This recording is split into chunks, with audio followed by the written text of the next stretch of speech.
Aku ki wong tuwek ning kono kene kok ora kajen.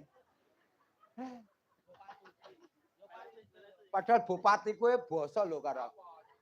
Bupati Karanganyar. Nggih. Basa kali jenengan. Basa. Weh Ora tau nguneni, Bos. Weh. Elok no. Ora tau koyo cacah ki sak apa nek bintang tamu kon melet ki koyo asu.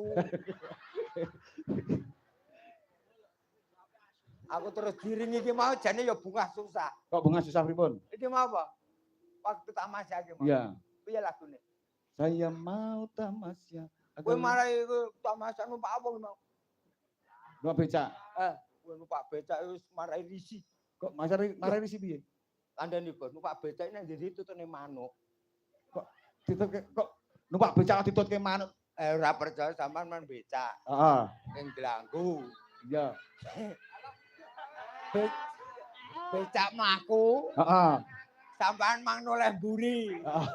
Kok teko nganti teko tujuane kok lak ditutne manuk wae.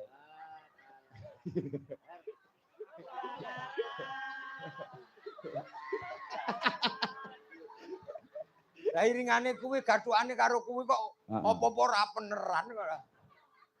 Nggih, ngaturaken wilujeng Sugeng Riyadi. Minal aidin wal faidin, mohon maaf lahir dan batin. Amin. Nggih, kanca-kanca ki dosamu nyang aku akeh wis tak pangapura. Pen. Jane pangapuraku wis entek jan. Iki cetak ijene telunggo bontot karo Duno. Ora karo Pardi. Sing kulino ngentahi aku ya kuwi kok. Ora pangapura kok garek telu. Siji dienggo bontot. Dia mau mubeng wis entek. Pokoke tangga teparo. Oh iya. Mubeng wis entek. Anu tak ngengi telu tok. Sorry wae tua kowe rombongan musik ora tak ngengi. Soale kowe ora akeh kesalahane karo aku. Iya. Mas Gareng. Enten Mbak Gentari. Hah? Mbak Gentari? Gendar. Mbak Gentari. Gentari to. Antara. Kupinge ora. Yo, Mbak Gentari. Mang celok dhewe. Ayo, coba. Kulo tau nyelok. Ayo. Yo, Mbak Gentari, yo sini. Mentok tak kandani.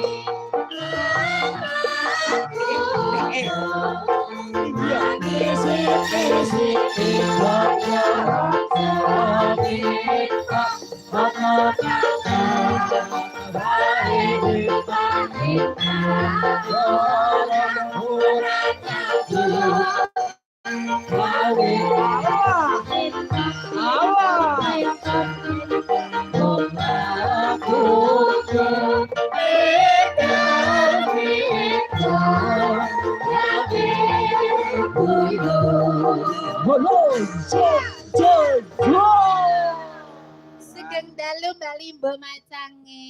Wilujeng dalu, Nduk Gentari. Sindene kendel tenan ki. Heeh. Kenapa? Awet tahu melu wayange sindene diamuk anake lek men. Lah ngapa? Sopo? Lah iki nembang mentok-mentok. Lah kok iso? Mentok. Kuwi pakku. Mentok. Sik, aku mah arep ngadeg karepmu kon bali lungguh nyapa? Ya kuwi golek selamat lho tibane ora apa-apa. Lah ngapa kok golek selamat? Lah yo di amuk. Lah kok kowe ngakon-ngakon aku wong kowe ora bayar aku, kene sing bayar aku kok. Yo kan. Nyapa? Kowe sing bayar sapa? Sing bayar dalange. Alah. Nyapa? Dalange bayar iki mau ngelungke. Lho, ora apa-apa nek kan di lantaran dalange. Heeh, Lah nek kowe ora ngelungke ning aku, dan saiki nek kowe ngakon aku kene bayar sik. Gaglake rene kok bayar. Wong karep kuwi ya. Nyapa? Kowe iki diringi liyane kuwi ngono lho karep kuwi. Diringi liyane. Lah aku seneng lagu kuwi ya ndelalah kok. Ha iya, tur enek sing ra seneng. Lah ngapa? Anak elemen. Ya engko di-dream sih anak elemen. Piye? Ada. Ora demek-demek aku. Ala padha lanang. Ora, ngene iki. Alah. Ngene iki kok terus awakmu apa nangro-nangro ngono kuwi lho. Aku iki roh sejatine kowe iki sapa? Ya arep-arep ning ya jenenge piye di depan audien banyak ngene iki lek ya menjaga ngono. Nggih to, Pak? Betul. Nah, Kok jaga etika kuwi. heeh.